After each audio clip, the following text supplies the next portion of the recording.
Market અને માણસ પણ અંતે ક્યાં જાય? ઉપર.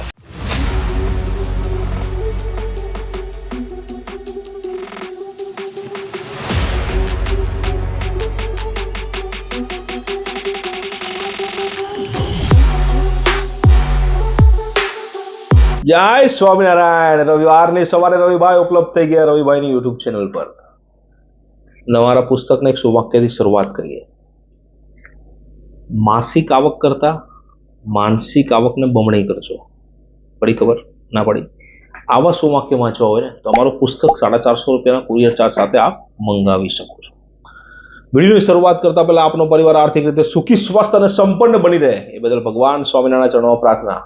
એક અનુમાન સેન્સેક્સનું 31 માર્ચ 2026 ફરી વખત કહું છું, આ અનુમાન છે એક ડેટાના આધારે.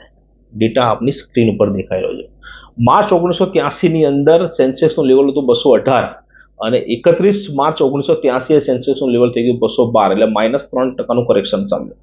પણ માર્ચ 2084ની અંદર 16% પ્લસ થઈ ગયું અને નેક્સ્ટ યરની અંદર માર્કેટ. માર્ચ 1988ની અંદર વાત કરીએ તો 31 માર્ચ 1987 થી લઈને 31 માર્ચ 1988 સુધી સેન્સેક્સ 510 થી 398 થયો, મતલબ 22% માઇનસ. એના બીજા જ વર્ષે માર્ચ 1989ની અંદર 79% પ્લસ 398 સેન્સેક્સ 714. માર્ચ 1991ની અંદર -1% થયો, 31/3/1989 થી લઈને 31/3/90 સુધી 714 નો 718. અને બીજા જ વર્ષે 63% પ્લસ થઈ ગયો, 31/3/90 થી 31/3/91, 718 થી 1168. 31/3/92 થી 31/3/93 ની અંદર -47% માઇનસ. ફરી પાછું 31/3/93 થી 31/3/94 ની અંદર 2281 થી સેન્સેક્સ 3779, 66% પ્લસ. 31/3/2008 થી 31/3/9 15,644 સેન્સેક્સ 9,709, -38%. 2008 subprime crisis. 31/3/2009 થી 31/3/2010 81% પ્લસ બજાર, 9,709 17,527. 31/3/2019 થી 31/3/2020 38,673 માર્કેટ, 29,468, 24% માઇનસ. 31/3/2024 થી 31/3/2025 3% પ્લસ, એટલે 73,651 સેન્સેક્સ 76,224 થયો આખા વર્ષની અંદર. જેટલા પ્લસ થયા ને એનો આપણે સરવાળો કરીએ. 81 + 66 + 63 + 79 + 16 ભાગાકાર 5 વર્ષ, 61% માર્કેટ એવરેજ વધ્યું છે.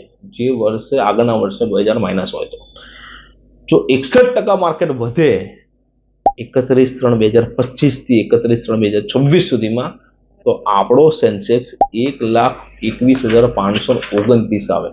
આ અનુમાન છે ભૂતકાળના આધારે. બરાબર. હું તો કહું છું કે માર્ચ 2026માં ના આવે તો માર્ચ 2027માં આવે તો વાંધો શું?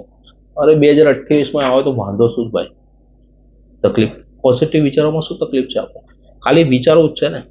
અને હા, કોઈ પણ માણસનું લોકો અનુમાન કેવી રીતે કરે ભૂતકાળ પરથી, તો મેં પણ ભૂતકાળનો જ ડેટા આપ્યો છે અને તમારી સ્ક્રીન ઉપર છે અને એ ગૂગલનો જ ડેટા છે. તો પોઝિટિવ વિચારોમાં થાય શું?